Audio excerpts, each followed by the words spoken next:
Happy holidays, everyone. Grab something pink, grab something green. As always, grab your goat because it is time for the Witches Movie Coven. This is where we should cackle. We are actually going to talk about Wicked. Yay! You have been waiting for this, or I have been waiting for this. I'm waiting for this. So we hope you all saw it. I am Patti Negri. I am one of your hosts. You might know me from Ghost Adventures, from the Witching Hour, my regular podcast, shows, conventions, bathroom halls across America. This is Black Phillip. This is Bling Phillip with his new gold necklace. I'll tell you about it. And let me introduce the co-host, or let them introduce themselves. Let's start with beautiful Courtney. That's me. I'm Courtney Buckley, ghost bait on Scared and Alone. And don't be alarmed, I may actually look a little green because I am battling a stomach bug. So I thought that was pretty appropriate for tonight. And I'm here and ready to talk Wicked. Thank you. Speaking of Greene, Richard-Lael. I am Greene and I'm not seasick. But I do am a little under the weather. But I am Richard-Lael. Richard-Lael is one name, not two. If I were just Richard, I would be a. I am known as the Gentleman Psychic. I am on Ghost Adventures on occasion. I am at University of Magicus. I am here. You know me here. And I read tarot, and I do psychic things here in New Orleans. Beautiful. Thank you. And to the pink and the green of it all, Miss Heather Greene. Hi, I am Heather Greene. I am the author of Lights, Camera, Witchcraft, which I'm going to hold up. There it is. And it is a critical history of witches in film and television in the U.S. Of course, The Wizard of Oz shows up at the very beginning and goes until the end. So you can read all about it right there. I am also an editor at Llewellyn Worldwide, working with wonderful witchy authors, and a journalist covering all things occult in media. So I missed everybody last week, but I'm happy to be back to talk about Wicked. We miss you indeed. And now let's moving into the holiday ho-ho. With the one and only Jason. I'm Jason Mankey, sometimes Jason Greene when Heather is not here. I am a Llewellyn author and author of Llewellyn's Little Book of Yule. This is definitely my favorite time of year, and I'm wearing my Christmas llama shirt tonight to support all of the talking animals in the land of Oz. Boom. See how I tied it all together? Yes. That was good. Now, we are sure, especially hi, Matthew. Hi, Mimosa. Hi, Robert. Hi, Mickey. Hi, Shannon. Hi, Paula. You guys hi, Taya. You guys keep it up because we need you guys in the chat room. Now, we're sure that everyone's seen Wicked. I think most of the country has seen Wicked, but just in case you haven't seen Wicked yet, Richard-Lael, are you perhaps prepared with a unbiased synopsis of this? I am unprepared. I mean, I am prepared. So, picture it: Sicily, 1926. No, I'm just kidding. It's actually that's a different movie. Imagine. It's a little bit like Mean Girls at Hogwarts, and also throw in a little bit of Legally Blonde and a little bit of Wednesday, and then you've got this imaginative retelling of The Wizard of Oz. Of course, it is one of the first of its kind to reverse engineer, sort of say, are people born wicked or not? So it's the perspective of the villain. And of course, there is no greater villain in cinema history than the Wicked Witch of the West. And this film, much like the book, much like the Broadway play, it sort of shows the perspective of the Wicked Witch. Why is she green? And it's not just cinema history. Why is Oz the way that it is? Long story short, this girl comes to drop off her sister to school.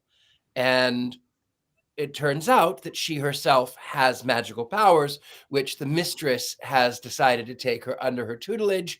And then, of course, she rooms with Glinda, later to be Glinda.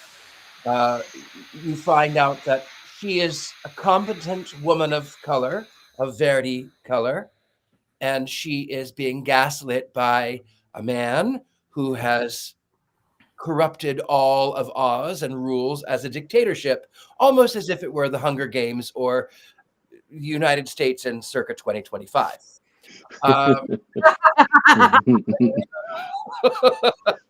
Nonetheless, you go through this journey, and of course, you meet some people that are not yet playing a big role. They will, because I've seen the musical. I haven't read the book. Fierro and Bach, and of course, you've got talking animals, and then it ends with what is ostensibly the end of Act 1 in the play, Defying Gravity, where all of Oz has come against the witch. She has learned to defy gravity. She's learned to fly. She has magically turned all of the monkeys into flying monkeys, and it was very painful for them. And of course, she tries to reverse it, but her spells cannot be reversed.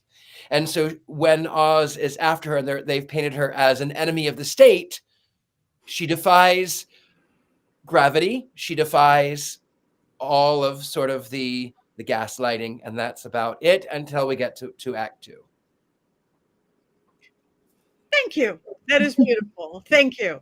Now that we understand the film, Heather, do you have 5 things for us that we really do need to know about Wicked? Yeah, I'm gonna do this one a little differently because you guys, it's all over the place and it's all over social media. So for me, telling you the normal stuff is pretty much what you can see if you just open up any social media thing. So I'm gonna do this a little differently. I do have 5 things. I'm gonna give you a little bit of information, context, etc. Then I'm going to talk about the next 3 things are going to be source material, because this is important. And this is what blows me away, that a lot of people aren't understanding the gravity of this particular, the fact that this is here. It is unbelievable. Then I'm going to do number 5, which is a little bit about whether Wicked is woke. And that's just something I want to bring up because it's a really important conversation that has been going around on social media and the conversations about this movie. So first, of course, this is already getting award nominations. You have a cast that's just absolutely phenomenal, directed by John Chu, who, if you haven't seen Crazy Rich Asians, please go see that. It's very funny. He's extremely talented. This could have been a complete unmitigated disaster, and it clearly was not.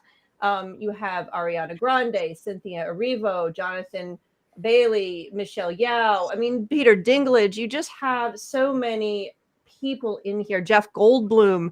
I couldn't tell if he was the Wizard of Oz or if he was Zeus at times because I was just watching that TV show. But it's $150 million budget, has long been blown away. It's well over 400. It might be over 500 mil now. It is considering it is absolutely a phenomenal success without a doubt. And there's reasons for this. A movie can be this successful not only because it's brilliantly done. One of the reasons it can be this successful, but it actually landed at a very, very key time, which could not have been planned better. In fact, it could not have been planned. So, and a lot of the reasons over time the Wizard of Oz has become successful has been because it tripped up and landed in a place and time that was a chance. And the Wizard of Oz, it's amazing that it has lasted this long because it wasn't designed to be successful. In fact, it hasn't been most of its life, just the larger idea. So the fact that it keeps landing in these places is almost magical. There's almost a message here that this story just keeps coming back to us and landing successfully at the time we need it. So that's my broader message that I'm getting across here. So let's look at a few of the different source materials real quick. I will go first to, of course, the original books, 1900, when Baum created wrote these first books, they were successful. Immediately after The Wonderful Wizard of Oz and several others, he actually produced a play, the first musical version of The Wonderful Wizard of Oz. It was successful enough that Selig Polyascope decided to produce the silent film, The Wonderful Wizard of Oz. That's the very first adaptation on film. That was reasonably successful. The adaptations from that point forward were not successful. They were pretty much bombs, not bombs, but bombs. And until the MGM film came out in 1930s. So those original stories were beloved by the people that had them. They were not politically, they were they were pieces of their time, very much so. They did not have the same political messages, even if Baum had some progressive political concepts here and there. Those were not, they did not have the messages that we're seeing in Wicked. This is a different text. But it got adapted. Number 3, we go to Wizard of Oz, MGM. Now, MGM, the key thing to understand about this is that MGM's movie is not out of the public domain. Public domain, thank you. Is not in the public domain, but the original books are. So adaptations have to be very careful about this. So when Wicked comes along, we see MGM is still a source material. MGM's film is probably more known as The Wonderful Wizard of Oz, the story, than even the original books at this point. It's overtaken it, but it's not out of the public domain. So adaptations have to be really careful about using it as a source material. Of course it is. Why is it still a source material? Clearly, because it was the MGM film. If nothing else, it was the MGM film that made the Wicked Witch green. No film before that ever saw a witch being green. And there's a reason for that. It is not because somebody drank green liquid on the set and turned Margaret Hamilton green. That's not what happened. That's the wonderful story that we hear here. But in the actual, as a Technicolor, it was a technical problem with the new Technicolor that caused it. You can read it in my book, why it happened. It was a technical problem they were solving. And because of that technical problem, forever forward, from MGM film, we have green witches. So that alone is a nod to the original film, the MGM film, which was not successful until into the 60s and 70s. So you have that piece, okay, building on itself. Now, if you skip forward to 1990s, Wicked, the Life and Times of the Wicked Witch of the West was written by Gregory Maguire. That book was written in the 90s. Okay. Now the MGM film has very different context, political context, socio-political messages in it. Still not the same. It was the book that changed everything. And I just saw Gregory Maguire speak a few months ago, and he confirmed all of my suspicions and everything. If you read the book, it is highly political. And it is a reaction to not only the Satanic Panic, but to a number of other marginalized groups and processes and socio-political things that were happening that were oppressing people during the 80s and into the 90s, both here and in the UK where he lived at the time. He is American. He lived there then. So these things were happening in both areas, and he was reacting to them. He was reacting to the reactions to the AIDS epidemic and the oppression of the queer community, to the drugs, to the war on drugs, which was being used to oppress other communities, etc., to the Satanic Panic. This was a reaction where he actually said on stage, I wanted to have the discussion of what it means to call somebody wicked. And if you call them wicked enough, will they believe that they are wicked? Okay, so this was a political message that he was most certainly putting in his book. This is what became the musical we see on film today. In 2003, I think it is, Wicked hits the Broadway show. Wicked hits Broadway. Okay. And when it hit Broadway, it was obviously scaled down because you could not capture the complexity of the politics in the original book in a Broadway show. It was done by Stephen Schwartz. Stephen Schwartz is a phenomenal composer and lyricist of show tunes. He did Pippin, which was just revived, which is one of my favorite musicals, as well as the musical for Pocahontas, the movie from Disney. He did Godspell. His music is always infused with spirit and messages, social messages. And he did this musical, and it was a phenomenal success.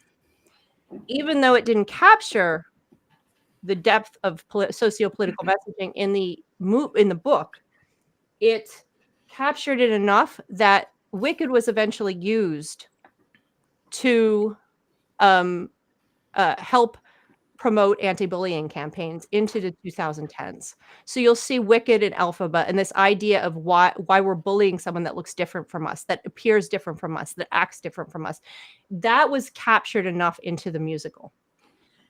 So that comes out at the end of the witch era of movies and stuff, but it was Broadway. Broadway walks to its tune. And I do want to say, before I move on to what we're talking about, the number 4 is, or the last message about this is that Wicked was not the first adaptation of a musical. I already said Baum did one years ago, but we have to note that Wiz happened in the 70s. Another adaptation of the Wiz, of The Wizard of Oz, which was phenomenal success, Tony Award-winning musical that also had a socio-political message and a flavor separate from this. It didn't really influence necessarily all of this, but it has to be said that The Wiz was in there. Now we get to today. Wicked comes out, the musical. The musical is a amalgam. It is part of all of this legacy. Okay, so Wicked here is, the movie is able to capture more of the book's nuances and the political stuff that's there that the musical couldn't, because the 2.5, 3 hour musical can't capture the detail that a movie can, or that a novel can. So you have it here, and people are surprised. So we get to the question that people are saying, why is Wicked so woke? And I'm using that on purpose because that's what I'm seeing on social media. Yeah, it was woke when Gregory Maguire wrote the book. So this is what you should expect. This is a message that's emanating out of a period of time that was oppressive for many groups of people. That message was written into the book, and it's followed through to today, and we see this movie about oppression, about political strife, about all these things, and it's landed in 2024 during a very divisive time and a lot of upheaval in our country. So of course it's speaking to people in ways that maybe were not, that Gregory Maguire probably meant in his book, but it's landed perfectly. It is landed absolutely perfectly. And I don't think John Chu could have done a better job in capturing what had. And so you're getting my opinion here too. So that is, I will fight with anybody if they say anything about why it is a phenomenal show. And this is my opinion. It is a phenomenal show. You can enjoy it on a surface level and have fun and sing it because Stephen Schwartz is brilliant, but there is a political message in this, and it is a message for our time. And it is a message that witches have been screaming out in these movies for decades. And I just wrote on social media, read my book to see how witches go from, oh my God, she's a witch, I'm going to save her and marry her and stick her away. And can you guys not hear me? I can hear you. Okay. Why witches are, oh my God, she's a witch, burn her, or she's a witch, fear her, to I'm a witch, fear me. That's what I said on social media. From the early days of when Baum first was writing, it was she's a witch, fear her. Now we get to Wicked on the screen today is I am a witch, fear me. And that's the evolution that we see. And that's my speech. And I'll be here all week. And thank you. Thank you. Thank you. Beautiful. Thank you. Claude, Heather, thank you. You've taken all the drama out of the show, Heather. Like, if we didn't like the movie, we would have to leave right now. It's like all the drama is gone. No. Where is the drama? There is tons. We can start singing at any Come on. moment. I Jason. wore Stop being the- a drama llama. I wore Stop the being a drama drama llama llama. sweater just for you, and now you're taking away the drama. I am not taking away anything. I'm just dancing through life. That's good. There is a little bit of drama that I actually wanted to address, if I may. We keep seeing the Broadway, the poster from the Broadway show. There was a little bit of anger and some confusion and some anger at the woman who played the witch. I can't remember her name, but Cynthia? Cynthia. She's a brilliant stage actress. They did it for the film poster. They did an homage to this, and a fan went in and covered her eyes and showed the lips, and where the fan did not mean it to be offensive, I feel rightfully so. The actress was offended because she was doing an homage to the Broadway show. She was not doing the Broadway show. And to cover her eyes is to take away her soul. And I really feel like that it was offensive. So controversy aside, I am actually on the side of the actress because I'm not a woman of color. I'm not a woman. That is not something that I have had to deal with. But I am different from other people. And as an actor myself, to have my soul taken away that way, I think it is highly offensive and highly inappropriate. Chad. Chad the Great and powerful. Powerful. The man behind the curtain. So I am so sorry I'm late.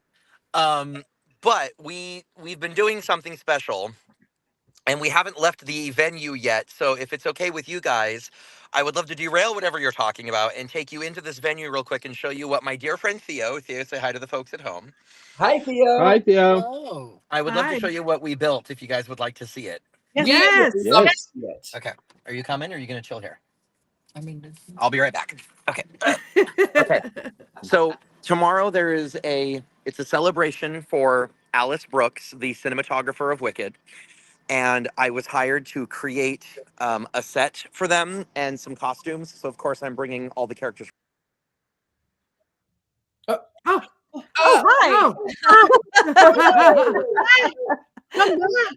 Come back. He lost his connection, maybe. At least he No, didn't I put was us in the trying to freeze flip it. list. I don't. Oh, Oh, no. there's something.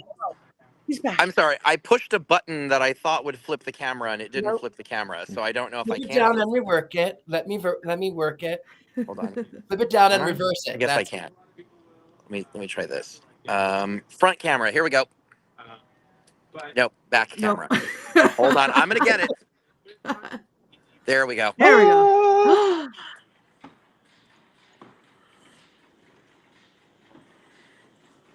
But wait, there's more. Oh As yeah, it gets just closer.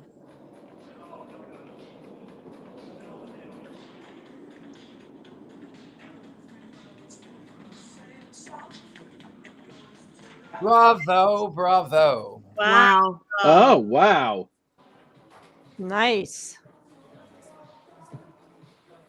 That's incredible. That looks a lot like my living room. That's the chair I sit in when I watch TV. I wouldn't be surprised, honestly. Wow, that's amazing. That's incredible. so that was what we've been doing all day. Gorgeous. And it's a party. It's an award. What is it? It's a party, and they're gifting her a $12,000 lens for her next project. Wow. Wow. Yeah, it's nuts, but it's also very loud. Theo, let's go. Okay, he'll catch up. All right, so I'm here. I'm so sorry. I'm late, but I promise it was for a very good cause.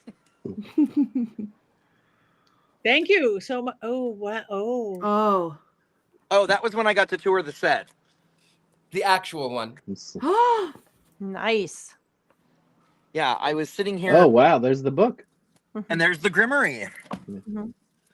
I was sitting here hand sewing a tassel onto a lion head, and I was like, oh, I should send Rob pictures from when I got to go look at the things. That would make for interesting conversation. So Yes, most definitely. You should also tell us all about it because I'd love to hear about it. well, is it going to derail what you guys were currently discussing a moment ago? Is it okay to talk about it? Yes. Absolutely. Okay, so I replicated with help of all of my friends, including Theo, mostly Theo, a bunch of the costumes from the movie for San Diego Comic-Con. And so we went and we had Glinda and Elphaba and Fiero and Flying Monkeys and the Wizard, and we had Munchkins, and we had Madame. Did we have a Madame Horrible? For San Diego, I don't think so. What was Veronica dressed as? The Wizard. Oh, Veronica was the, yeah, okay. So anyway, so we did all these costumes. And I get this phone call from a friend of mine who is a Wizard of Oz historian, and she says, oh, my contact at Universal is trying to get a hold of you. They want you to build something for the premiere of the movie. And I was like, okay. And so I got in touch with Universal, and they said, we have a correspondent who will be on the red carpet, and we want a custom shiz uniform for them. Would you be interested in doing that? And I said, absolutely. So I did. And when I say I did, I mean me and my friend Eve and Theo and my friend Felicia, like, buckled down and built this uniform, which was very tricky to do because when his people sent us his measurements, they were wrong. So at the first fitting, nothing fit him. Everything was too big.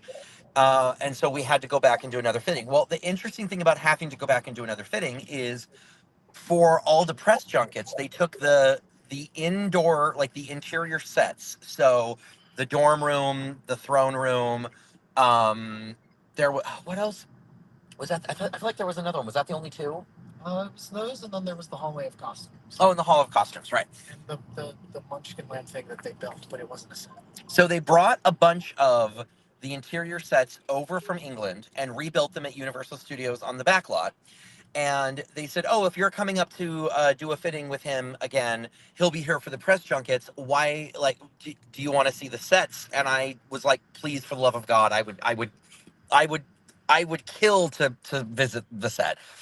And so they gave us a very specific time frame to be there so that none of the celebrities would be in there and none of the other correspondents would be, in the way of our private tour. Not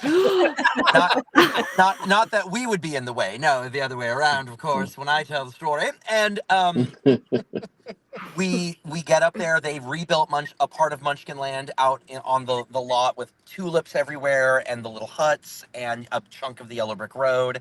And they took us into the sound stage, and it was all, wooden flats from behind, but we rounded a corner and there was the Oz head, and it was everything I could not to weep because it was massive, like gargantuan. The set was every bit as huge as it looks in the movie. It was enormous.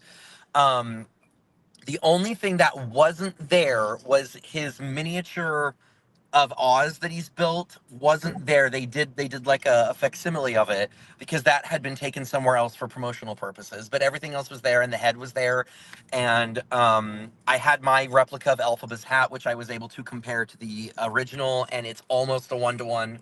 I only had to tweak a few little details, but it was 1-to-1. I got to photograph the broom, the wand, the bubble dress, Fiero's Ozdust uniform, the wizard's costume, which is just a feat of engineering, Elphaba's clothing. All of her clothing is just absolutely incredible because it's also organic. The costume designer has talked about how he wanted her to be of nature from the very beginning, so that's why everything she's wearing is leafy and barky and based on mushrooms and all these different things. It's phenomenal. And her defying gravity dress, which is swirls of pleated fabric all over it, it's like a micro pleated silk, and every place where a pleat goes in, so they're like accordion, is tacked with a single little piece of thread. So that entire dress is hand stitched to a net with green fabric underneath it, so parts of it look sheer and other parts. It's amazing. Like it was like a religious experience looking at all these different costumes. And I did what I always do, which is I'm staring at them. They're right in front of me, and I think to myself, I don't need to take photos. I'll remember all of this. And I didn't take No. any, and I don't remember shit. So like I should have took photos and I didn't. But yeah, that was our little trip to the to go look at the set. And so we finally got the uniform figured out, and it fit him perfectly. And he was a sweetheart. He adored it. He showed up on the. I also got invited to the premiere, so I was able to be on the red carpet, which they rebuilt a facsimile of Shiz. So we were, because each of the premieres are themed differently. So London's was Emerald City, and Mexico City was the Enchanted Forest, and ours was Shiz, and I forget who got. Oh, and Australia was Munchkinland, which I was very bitter about because I wanted Munchkinland because the set for Munchkinland is just incredible. But yeah, so that's that. Now one of you say something. Flying in on your broom. That was most brilliant. Okay. Who wants to say something? And thank you for your comment before, Richard-Lael. We went into whatever. I don't know what that controversy is, but it sounded like you knew what you're talking about. Well, there was Yeah. a fan who had altered the image of the poster from the film to look like the image of the poster for the Broadway musical, and the actress got a lot of pushback because people said, "Oh, how dare you? The person didn't mean anything offensive. They were just trying to connect with the poster. It's not a big deal. It's not a big deal." And the actress said, "This is one of the most offensive things that I have ever faced."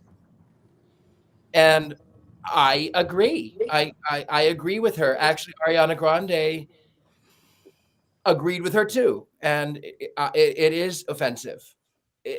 Because that is a beautiful rendering for a poster, for a play. This one, they are paying homage to it, and they made the direct decision so that she would be looking right into the camera lens because that was showing her power. And then when they redid it, they covered her eyes, which took away her power. Okay, thank you. Did they fix it or they left it? Well, there was just a big internet controversy of everyone was just angry with the actress for being upset, and they said, well, it wasn't a big deal, but it was. It was. Okay. Thank you. Always drama, always chaos. So who wants to go first? Who wants to talk Wicked? Courtney? Okay. So I feel like we've talked about this on this podcast a little bit before. A relative. I am a relative newbie to the Wicked world because I just saw it for the first time this year. I haven't read the book, and going into seeing the musical, I had no idea really what the story was about. The only thing was that I had heard Defying Gravity 100,000 times, and every time I heard Defying Gravity, I would sob audibly and uncontrollably, and I could never understand why, because I had no idea what it was even about. But something about the song pulled at my heartstrings, and that was that. So my son and I, my aunt got us tickets for Christmas to go see Wicked for the first time. So we took Nathan, and I knew that I would cry during Defying Gravity, but I was unprepared entirely for the fact that I would get so into the story, then Defying Gravity would happen, and I would be snotting and audibly sobbing and shaking, and then the lights would turn right on. So there's me, immediately Aww. following. And there's Nathan. I Nathan. want to give you a hug right now. Well, I was give Courtney a hug. No, I was screaming, "Why did the lights come on?" Because there's Nathan laughing at me because I couldn't understand why they would do that, and then the lights would come on. So I was like this, like don't nobody look at me, because I was hysterical. And then of course Act 2 happens, and it was great, and I loved it. So that was my only exposure to Wicked until the movie came out. And so I was so excited. I thought I was going to have this big, profound moment when I went and saw it at the movie theater. And unfortunately, as an autism parent, I didn't get that moment, but it's okay. I took Nathan to see it. We went to a very late showing, which was my first mistake. And we went to an IMAX, and an hour in, I mean, I'm gripping the armrest because I'm there and I'm so excited. And an hour in, Nathan looks at me and says, I don't think I can sit through the rest of this. Now, it's a 3-hour long movie, so I'm his mother, and I would like to understand what's going on. But he refused to elaborate and then also refused to leave. So for the next 2 hours, I was very concerned with what was happening, that he felt like he had to leave, and not so concerned with watching the movie. So while I did get to enjoy it, I was not as immersed as I would have liked to be. So I didn't get my sobbing moment, which I was expecting. I'm looking forward to, when I'm feeling better, going back and seeing it again in the theater by myself and having that. And for anyone that feels worried about that story, turns out the problem was that he was too hot, which he told me when the movie was over. And when I said, well, why didn't you take your sweatshirt off or tell me so that I could have suggested that you take your sweatshirt off, he said, oh, I didn't think of that. So if in case anyone's wondering what it's like to see Wicked with a teenager, that's Parenting. Courtney, I have to agree with you on this point. I'm sitting here thinking, I don't know that I can sit through this show. And then what you just said is so impactful to me because my head was throbbing and I'm going to take the crown off. See, you are helping people even through the computer. See that, and that's on parenting. Well, So then all you do Courtney, is just take it off. Courtney, just wait and go see the sing-along, which opens on Christmas.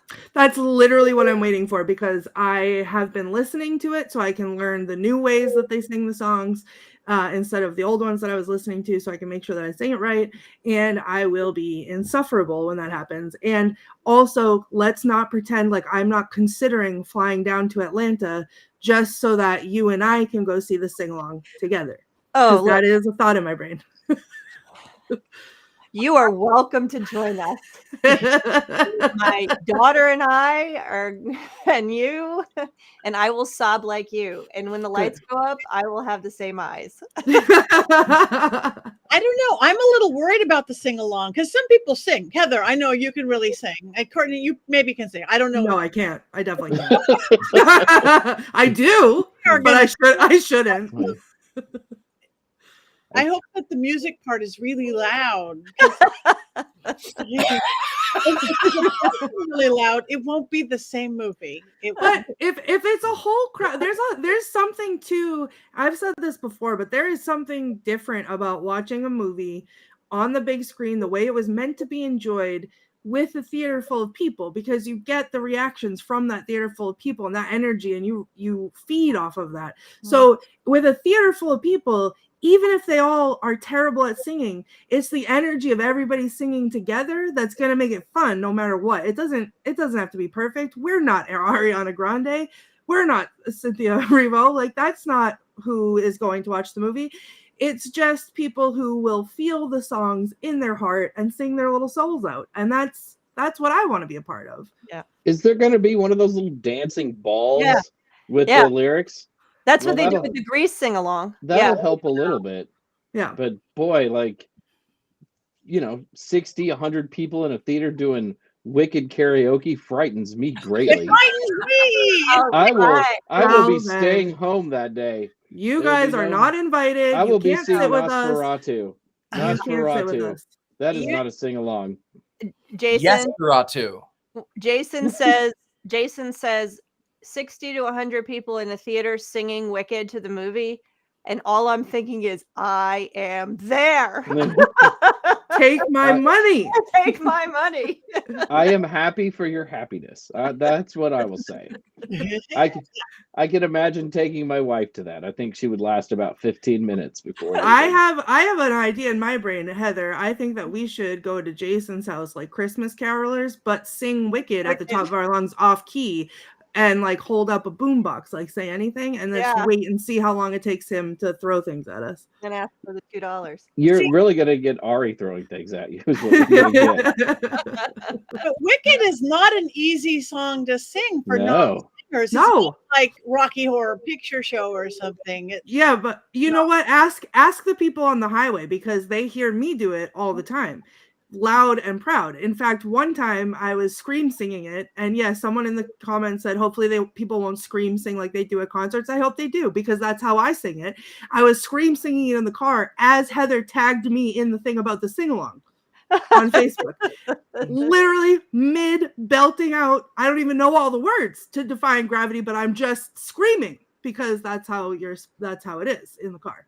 So yeah, I will be I'm holding out for the sing along. Thank you. Completely off subject. Chad, do you have an official Wicked Stanley Cup Glinda mug like I do? Wait. No He's sound. on mute. Sorry, I was muted. Yes, I have the Glinda Stanley, but Me I have to too. because I cosplay a version of her. A friend of ours got it for me as a gift because I had no interest. I thought they were quite hideous, and I was like, I'm not going to get one of those things. What's the point? Then I got it, and I used it, and I put ice in it in the beginning of the day, and at the end of the day, the ice was still there because these things are insanely effective. And I'm a convert, and I'm not going to be getting any more of them because it's pink and sparkly and has butterflies on it, and I'm set. It's always Me too.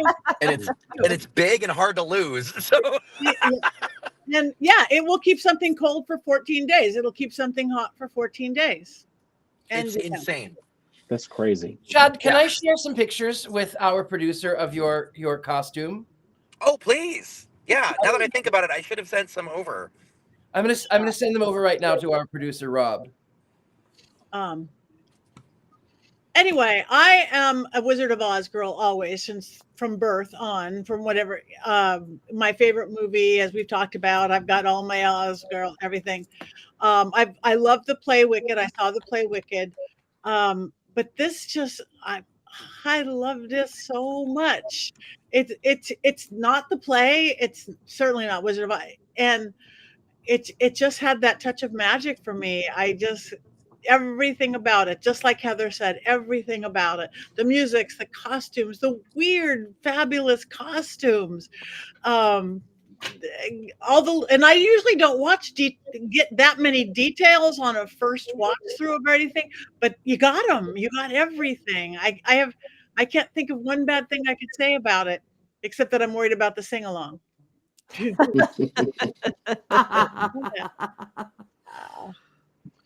Oh, So Chad! that was what I wore to the premiere. That's awesome. I'm Gorgeous. obsessed. There's another one I sent too, which shows your actual character. So I thought it would be interesting to do a male Glinda, and I was racking my brain trying to figure out what his name would be, and then I realized that if her name is Galinda, what if I just remove a single letter? So I call him Gayland. Gayland the Good. And then my friend did a male Elphaba, and so with him we went real subtle. He's Elpha Bro. Oh my god. Nice. Nice. Beautiful. That's Let's incredible. go. So hopefully, when by the time we reach the end of our session, I will have made it home, and then when we do our wands up, I'll be able to do it with Glinda's wand because I have it. And that had been my plan. I had hoped actually to be in full costume for tonight, but our installation took way longer than anticipated, and I realized there was no way. Richard-Lael, you look smashing in green, by the way. I know you're green with envy. Actually, if I do this and I turn red, then we sort of become Christmas colors. Yes. Don't Well, get in the taken. book, some of the characters in some of the other parts had red skin. Yeah, I the didn't quadlings. Yeah. But I did some research. Yeah. So the book gets way deeper into the fascist analogy that the wizard ultimately is, and the people who live in the southern portion of Oz, the quadlings, they have reddish skin, and yeah, it's. Ooh, I almost said a major spoiler for the second movie, and I caught myself. So I'm not going to say it, but one of the characters who is a quadling, his name is Turtleheart. He's not in the musical, sadly, but he's a glass blower, and he actually taught Elphaba's father how to make glass beads. And so when the slippers show up, they were made using skills that Turtleheart taught to Elphaba's father, and he creates the shoes. But yeah, he's a quadling glass blower, and according to the description in the book, he's a hunk. He is yummy. Like, everyone is Team Turtleheart. Is he as hot as the Mangione fella? Close. Yeah. That Give me that let me Monopoly tell money. you, as far as domestic terrorists go, let me tell you, I want more of those, please. That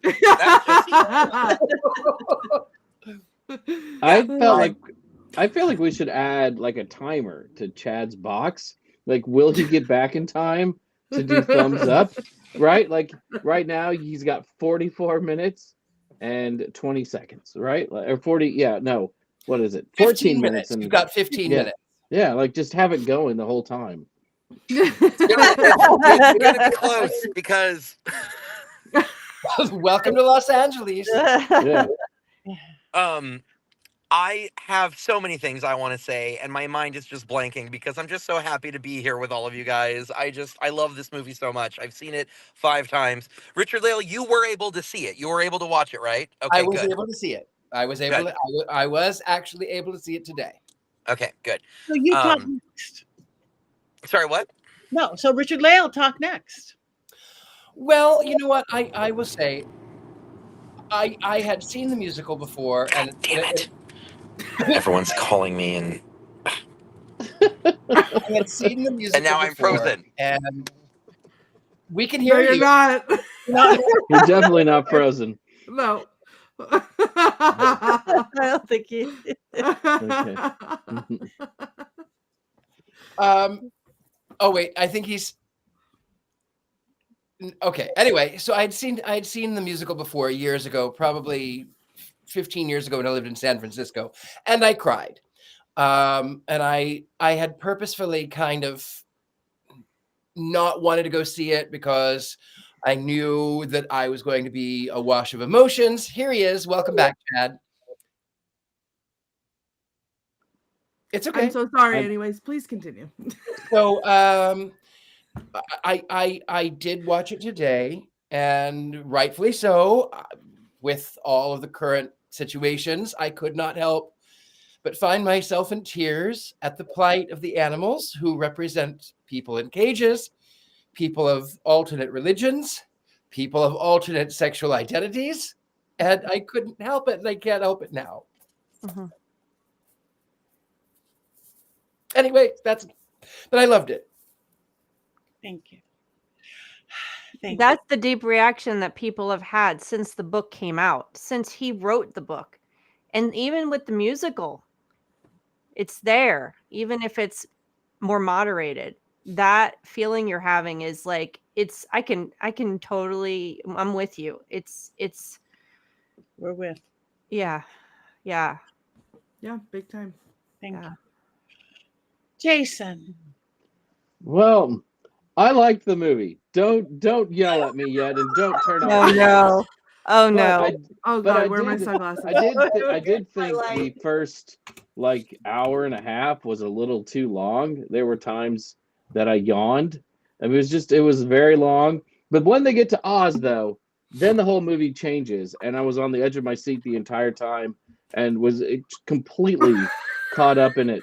But it is fair to say that 2 hours and 40 minutes is a lot to ask for, and I felt like they could have probably trimmed 10, 12, 15 minutes off of that runtime. I know you all disagree, but you're wrong, and that's fine.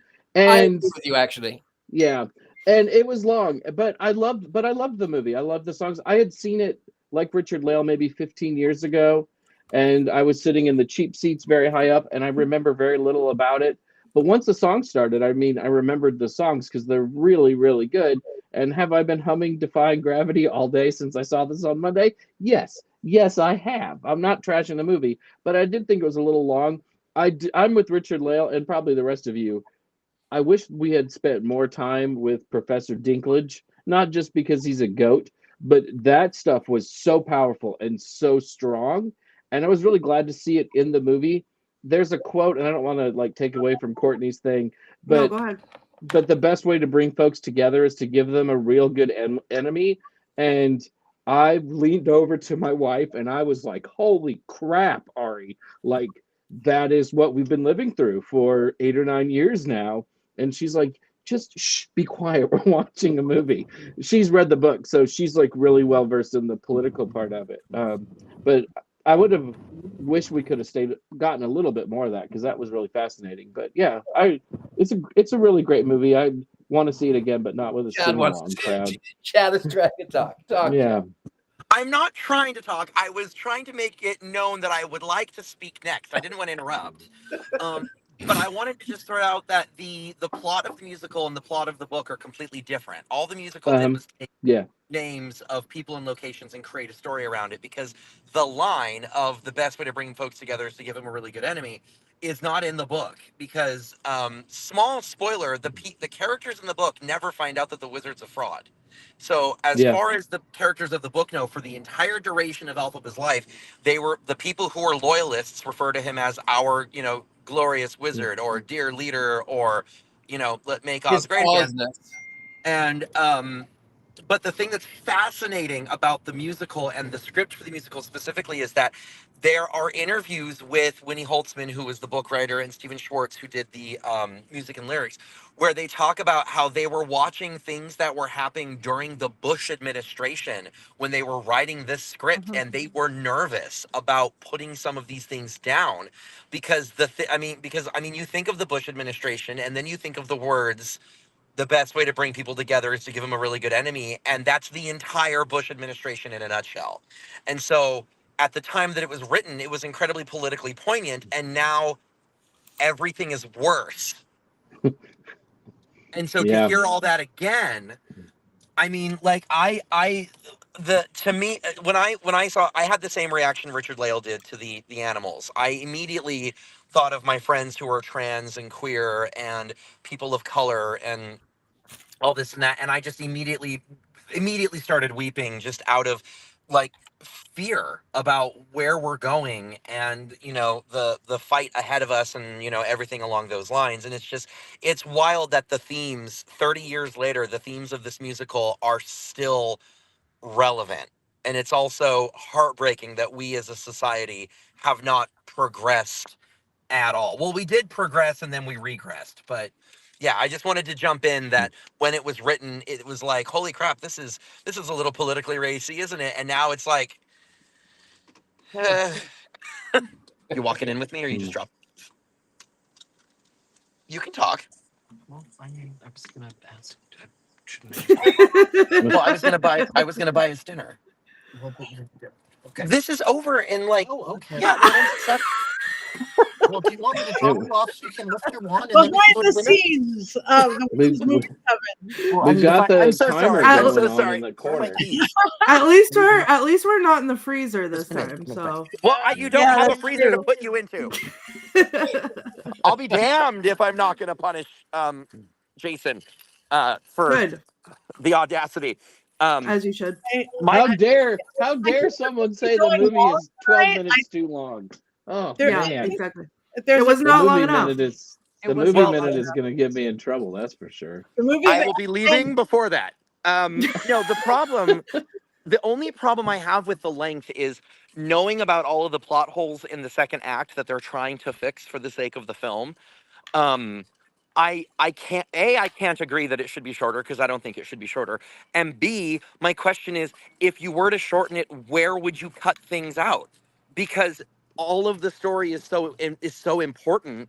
My fear is if you begin to shorten it, already everyone agrees that we should have had more time with the animals, and I agree entirely.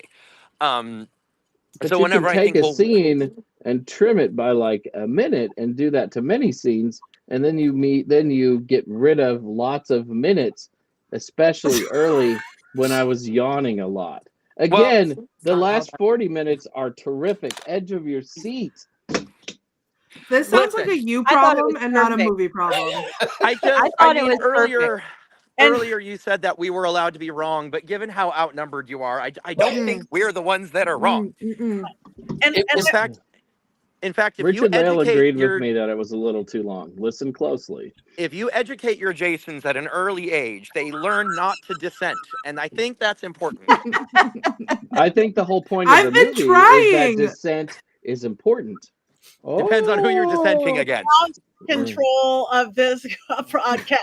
We have lost control. I think we're gonna go. And again, I like the movie. Like, Yeah. I hate that you can't be. It does bother me that you can't be a little bit critical of something without people overreacting to the criticalness. This is a movie. This is a show where we talk about movies.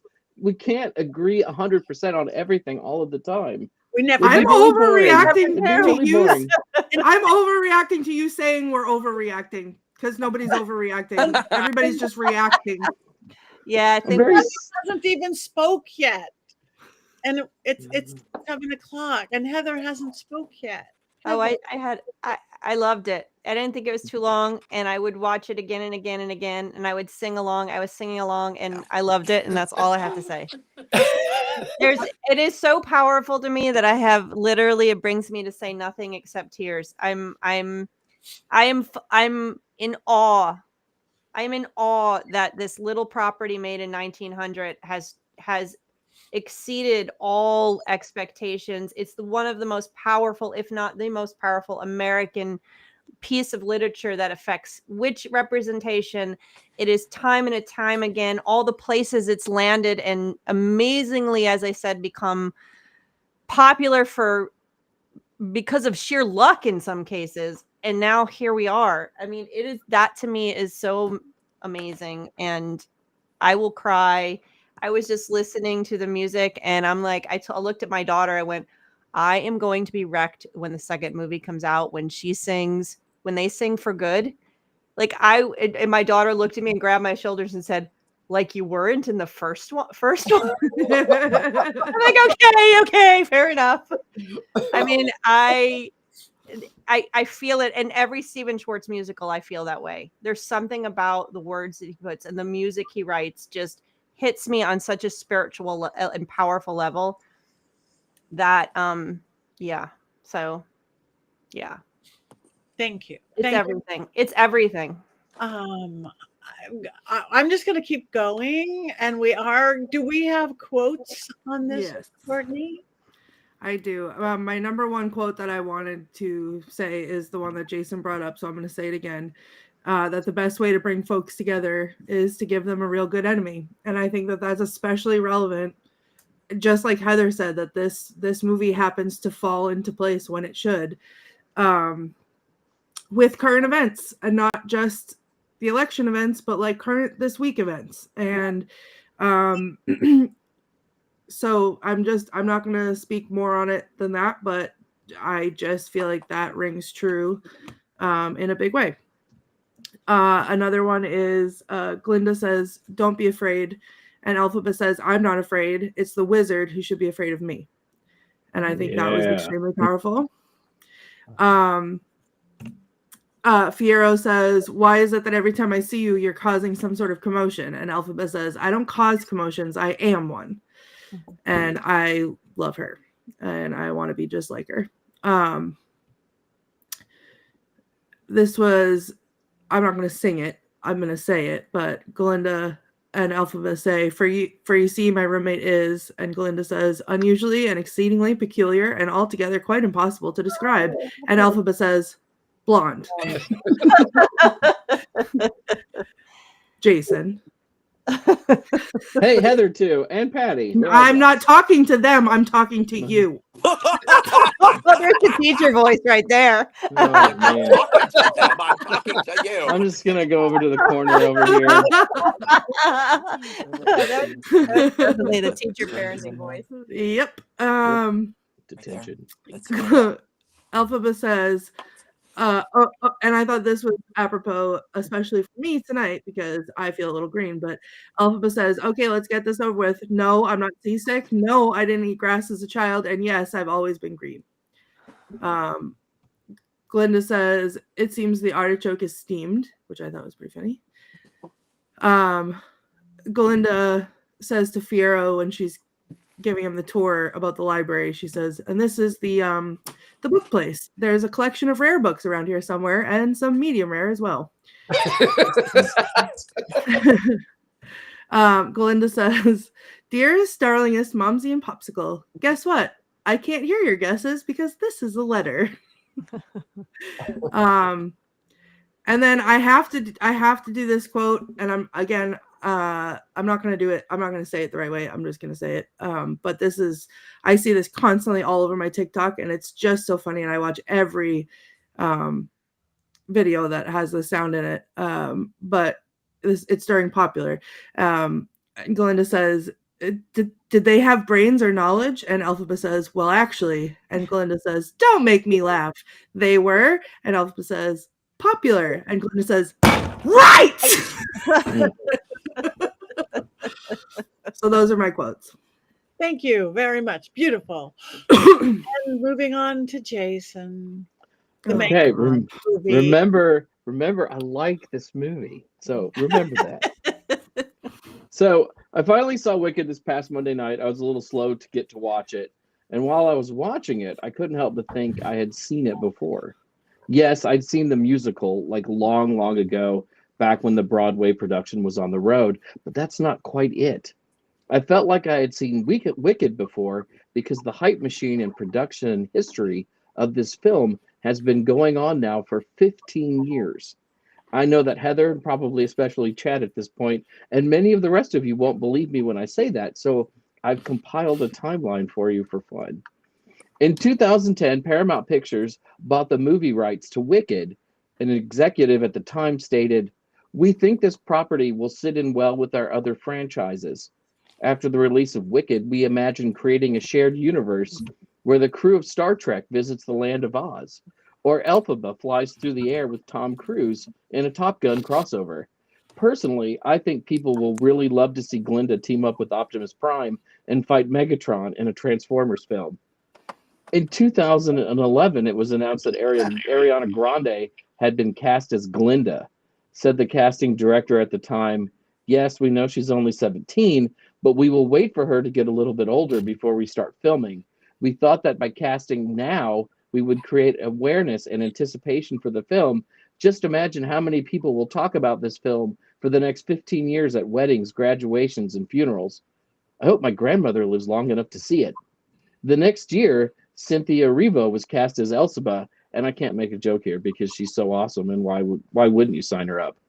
John Chu was announced as the director in 2015, fresh off the stunning success of his film Gem and the Holograms.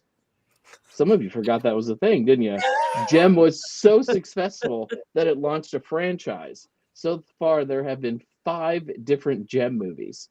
It's Showtime synergy, indeed. Due to the success of Game of Thrones, actor Peter Dinklage was brought on to the long gestating production in 2018 to play the Wizard of Oz. After the disappointing final season of Game of Thrones, it was decided to recast the Wizard and move Dinklage to another role. Said producer Mark Platt, "We think people seeing Dinklage's face will remind them of how much they hated the end of Thrones. So we are moving Peter to another role."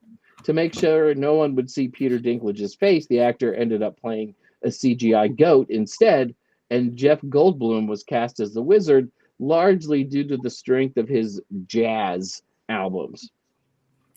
After appearing in Bridgerton, actor Jonathan Bailey was signed up to play Prince Fiyero in 2020. Director Chu said of Bailey, "We brought him in basically to sex up the movie. When people think of Oz and Wicked the musical, they mostly think of lots and lots of hot, sweaty witch and munchkin sex. Bailey is the key to all of that." Production finally began in 2021, and Bowen Yang from Saturday Night Live was added to the film, and then not really allowed to do any awesome Bowen Yang things. Said Chu, "We know Bowen is really funny, so we wanted to make sure to not utilize any of that talent in our film." Parts 1 and 2 were filmed back-to-back in 2021 and 2022, with Erivo and Grande hitting the talk show circuit to promote the 2 movies in 2022. Since 2022, Grande has made 12 appearances on Jimmy Fallon's Tonight Show, 7 appearances on Stephen Colbert's Late Show, and 3 appearances on Jimmy Kimmel Live to talk about Wicked. Erivo has visited Colbert 9 times and Kimmel 6 times. When asked why she hasn't visited Fallon, she said, "He's an untalented hack, and I can see that." Erivo also made 1 appearance on the Great British Bake Off, baking a cake featuring the Emerald City and the Yellow Brick Road. Despite only making 1 appearance due to her busy schedule promoting Wicked, she was declared that season's winner. In the summer of 2023, Paramount released an 8-minute trailer of the movie that essentially gives away the entire film, while also not revealing that the movie is in fact a musical and is only part 1 of a 10-hour 2-part film. The trailer even includes the line, "I'm not afraid, it's the wizard who should be afraid of me," essentially giving away that the movie's main bad guy is in fact a wizard, while not portraying the wizard as a bad guy in the first 4 hours of the movie's runtime. This kind of ruins what is meant to be the climax of the film. It's like putting Luke, I am your father, in the trailer to Empire Strikes Back. In the summer of 2024, Jeff Goldblum let it slip that the movie is in fact a musical, something all 95 of the commercials and trailers had tried to keep hidden since 2010. Box office prognosticators immediately revised their predictions of the movie's opening weekend, forecasting the movie to open with only $50 because Paramount believes no one likes musicals. They were clearly wrong. And finally, December 9th, Jason sees Wicked after enduring 15 years of press and casting rumors. Yay. The lead up to Wicked was really long, right? And the trailer did give away everything. People have been wanting them to make the movie out of it since the musical was so successful. So absolutely, it's been, and I'm surprised. That's not funny though. I have to make jokes, Heather. Yeah, I understand it's not funny, but you've got some truth you got some truth there. Thank you. All right, we are now moving to the climax of everything. Wands up, wands down. And we want all of you guys in the chat room who've been so fabulous tonight. Flying monkey. Wands up. Oh, flying monkey. Down. Oh, let me do an Elphaba hat.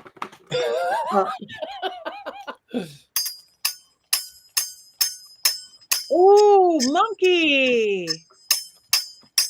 Monkey's up. Wands up. Glinda. Fly, my monkeys, fly. Okay, wands up for Mickey. Wands up, I think that's Tabitha. No ghost sex. Well, the other books are wicked. You guys aren't voting out there in the chat room. Is it just going to be all wands up? We'll see. Anyway. I'm looking forward to that Transformers crossover, though. That's where the real money will be after this is done. We did Wicked. Probably our most chaotic show ever, but as it should be. As it should be. And I don't even know what we're doing next week. Oh. Gosh, I probably should have had. I've been thinking about Wicked so much I forgot to look that up. Give me 1 second. Talk amongst yourselves. Talk amongst yourselves. Does anybody have anything coming up they want to talk about other than the holidays? We want to wish everybody happy holidays. I am done until after Christmas. Oh, I had a very proud, really quick witchy mom moment yesterday when my child looked me in my eyes and said, "What day is the winter solstice on?" And I was like, "Why do you need to know that?" And he was like, "I just need to know." And I was like, "Oh." And I looked it up and I told him, and he's like, "Oh, good, it's a Saturday." And I said, "Are we doing witchy things?" And he was like, "We'll talk about it later." But I mean, I didn't put that out there. He put that out there. That was very exciting. Proud mama. Mm-hmm. Yay. That is beautiful. So we know the movie now. Heather, do you want to give it out? Is that right?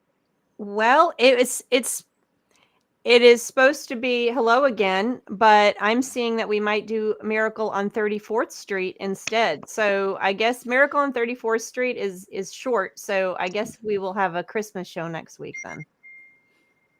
Yuletide Okay. Christmas show. Humbug. Bah. Miracle on 34th Street. Miracle on 34th Street. Everybody, watch it this week. It's a movie we should all watch this week anyway. Yep. The new one or the classic one? Both. They're so No. short. Don't watch the new one. It's I don't terrible. know what I've not seen the new one, so where they go to- classic one. They go to Producer Kohl's Tom instead Classic. of Macy's. It's tough. It's tough to watch. Is there really? I didn't even know there was a remake of it. Oh yeah. Oh, I'm so sad. Just Yeah. let's not ruin the Yuletide season with nonsense like that. Okay. How about All right. There was no remake. No Chad. remake of this. it? Chad's got his hand up. I have to tap out because everything that I have to do for this event tomorrow is starting to pile up around me, and I need to just go deal with it. So I just wanted to thank all of you guys and politely skedaddle as opposed to what I normally do, which is just disappear and then reappear again. Chad, we're So- done. You should just cackle with us right now. Yeah, just cackle. Oh, 1, okay. 2, 3. Okay.